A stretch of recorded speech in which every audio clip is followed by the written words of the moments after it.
I request Professor Kavita Sharma for keynote speech. Professor Kavita Sharma has been an... That's okay.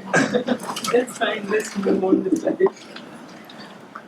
Refugee. There's so many terminologies, and with each one of them has a different kind of a connotation to it, a nuanced connotation to it.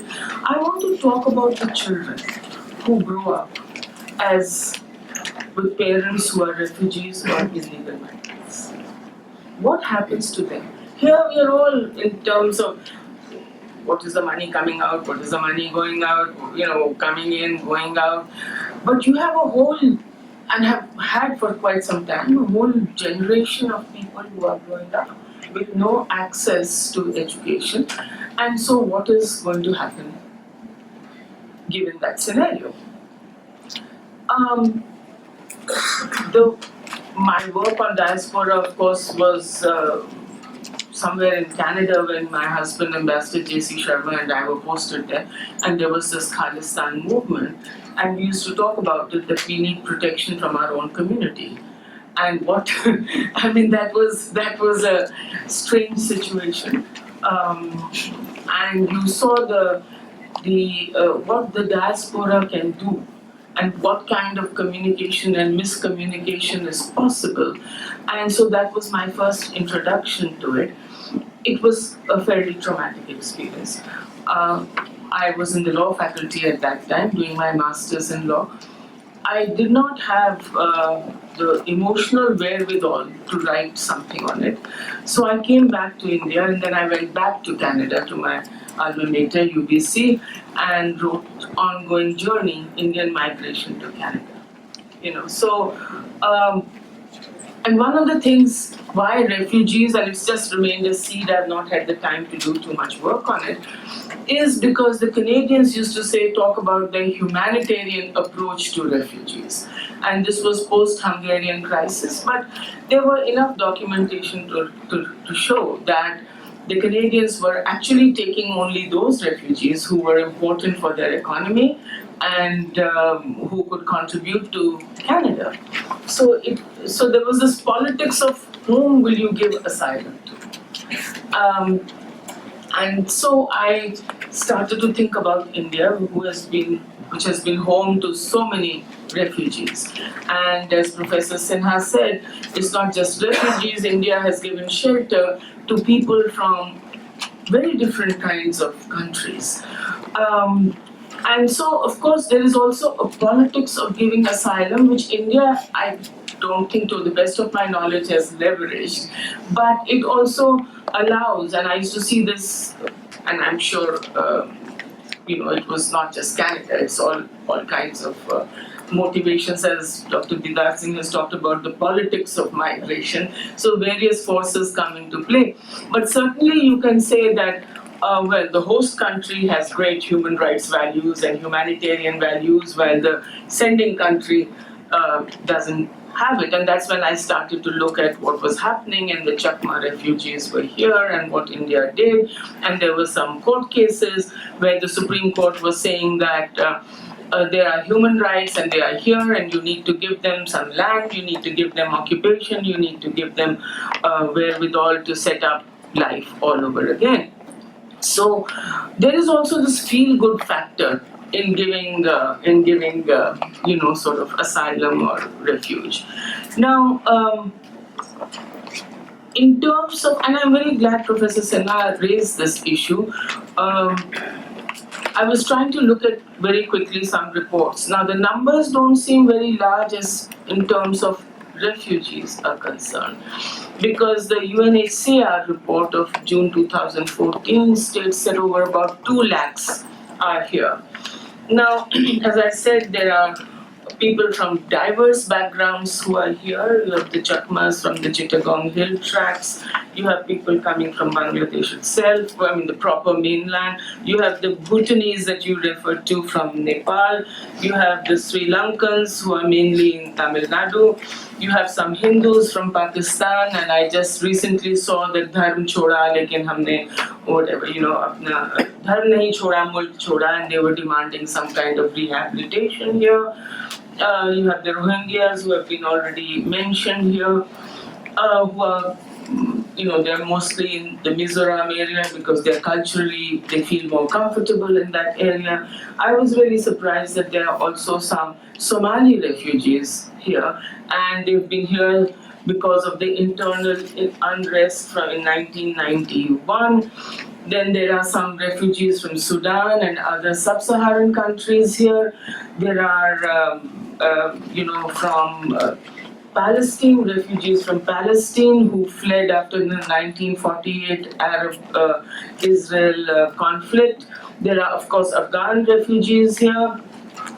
And yet, India, together with other South Asian states, is not a signatory to the 1951 United Nations Refugee Convention nor the protocol in 1967. Now, of course, there are several reasons. One could be, one of the most obvious ones is that with a 1.25 billion population, how much do you open up? How many rights do you give? And what happens to your own country, people of your own country? Will your social fabric get torn? And there have been examples of that, especially during the election politics of India, it plays itself out. What will be the demand on the resources? And so all of this happens. So India, how does it govern these people?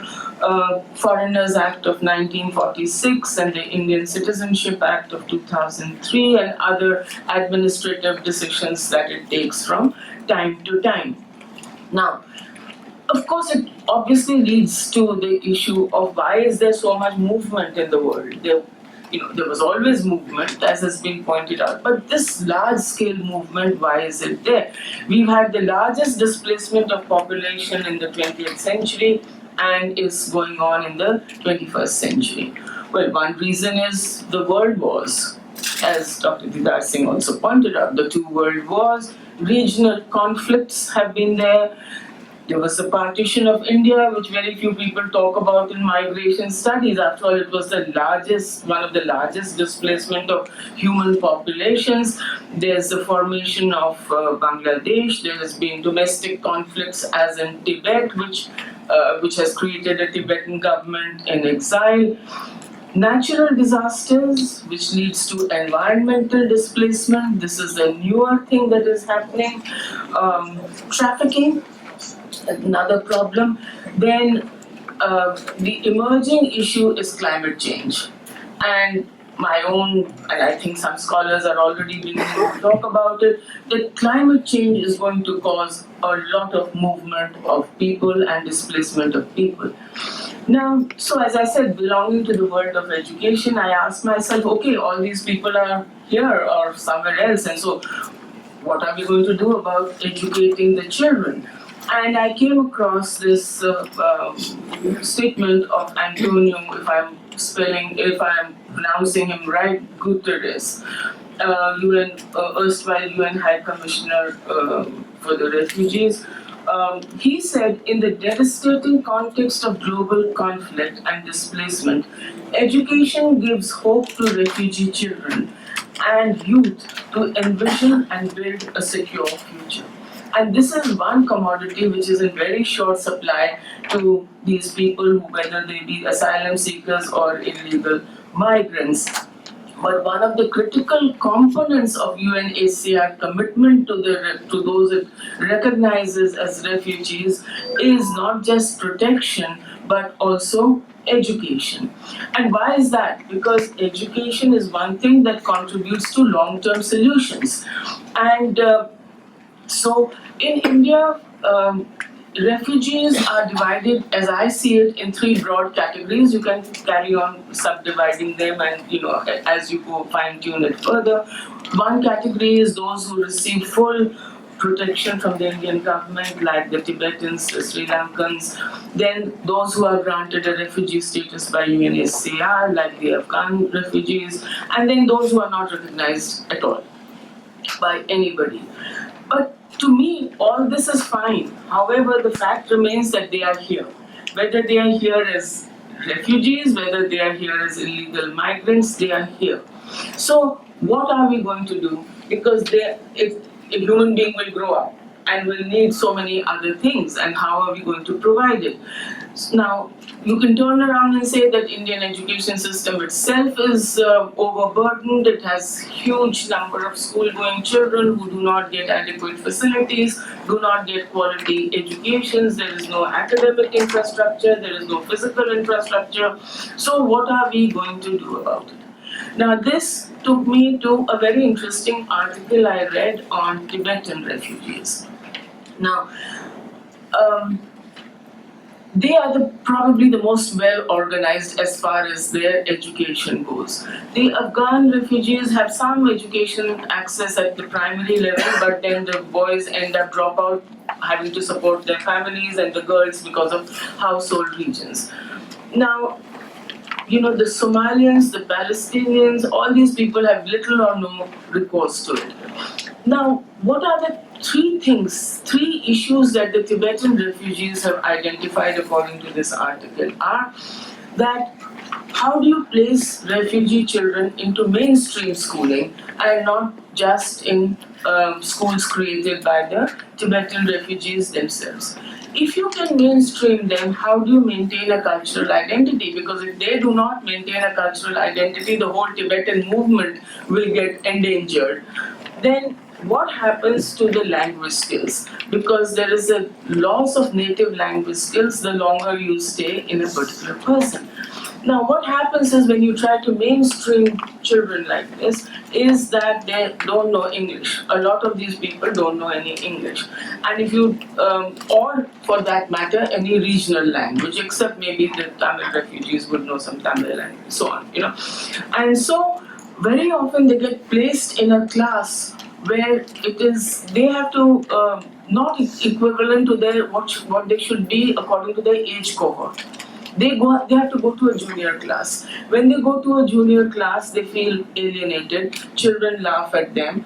Children can be quite cruel to each other. So they laugh at them. And so what happens is that there is a sense of alienation.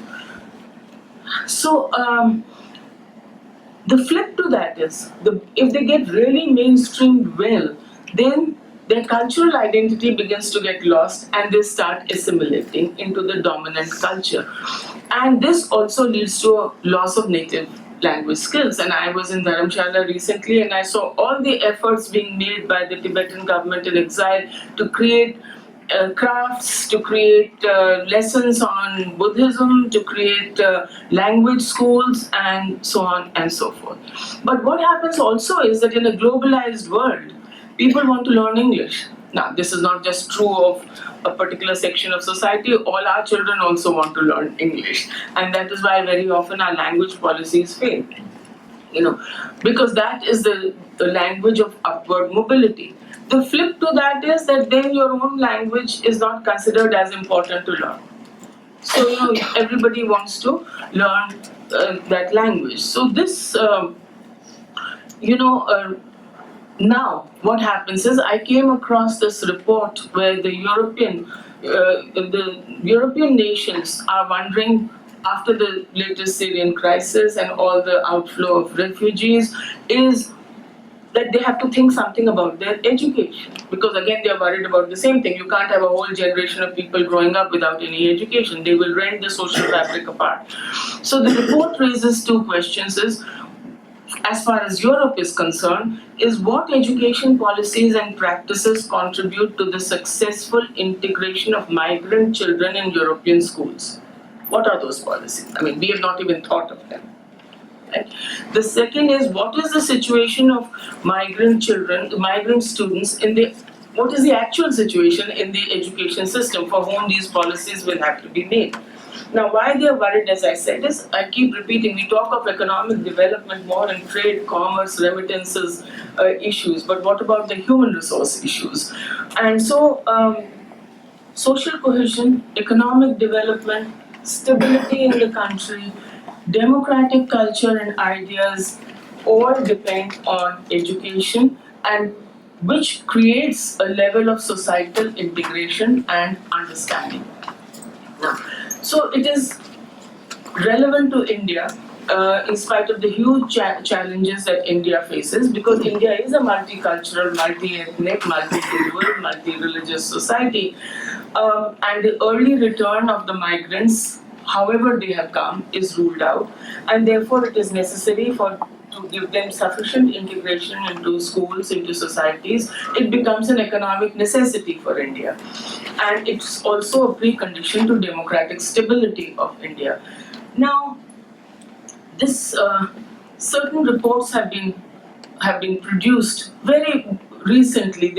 Work is just, I think, beginning on this, on education, whether formal, non-formal, informal, whatever education it is. It's not just meant for children. You also have to educate the adults and the community leaders for it to be successful.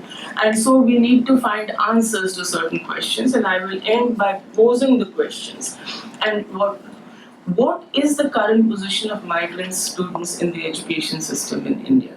Now, how many have got mainstreamed and how many have not got mainstreamed? So there needs to be some data on this issue. For those who have been mainstreamed, how do they adjust? What are the challenges that they face at a systemic level in terms of language, in terms of school environment, in terms of awareness about culture? Some work also suggests that then you have to educate the teacher also into the cultural nuances of the students sitting in the classroom.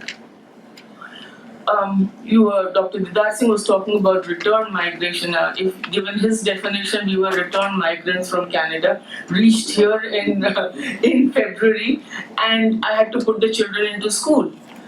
And one school, without taking names, where my daughter went, she was in class 5. The exams were going to be at the end of March, and that school said, no exemption from Hindi, no exemption from Sanskrit. And you will not be promoted till you do this. My pleading that okay, we'll do this at whatever your exam is, maybe later at the end of the summer vacation, was turned down. So I actually spent that month and a half drilling the child into Hindi and Sanskrit enough to be able to pass the exam. Now I could do it. How many parents would be able to do it? So even the teachers, because that's the leader in the classroom. Now, are there some policies which would bring about these things into the social awareness, or would there be hostility to it? Are there some measures to be taken to create the social awareness? What kind of support would individuals need? What kind of support would communities need? And would it help that when people come with smaller children, preschool children, if we start at that level? Now you could say I'm talking in the air because we have enough problems of our own, and this is very ideal, and However, to my mind, if you are going to educate children of a population of 1.25 billion, what is another 50,000? 100,000, after all, not everybody has little children who need that kind of education. Of course, there are also reports which I have not looked into, newspaper reports on how once they even get through the mainstreaming, how difficult it is for them to get into higher education. There was something from Tamil Nadu, but those are newspaper reports, and newspaper reports need to be examined further. So I'm just posing a problem, pointing a direction to perhaps some more work that needs to be done, at least for those to whom we have given the refugee status. If it's only 2 lakhs, how many children are there? So some work needs to be done on data, figures, policies, mainstreaming where, and all that kind of thing. Thank you very much.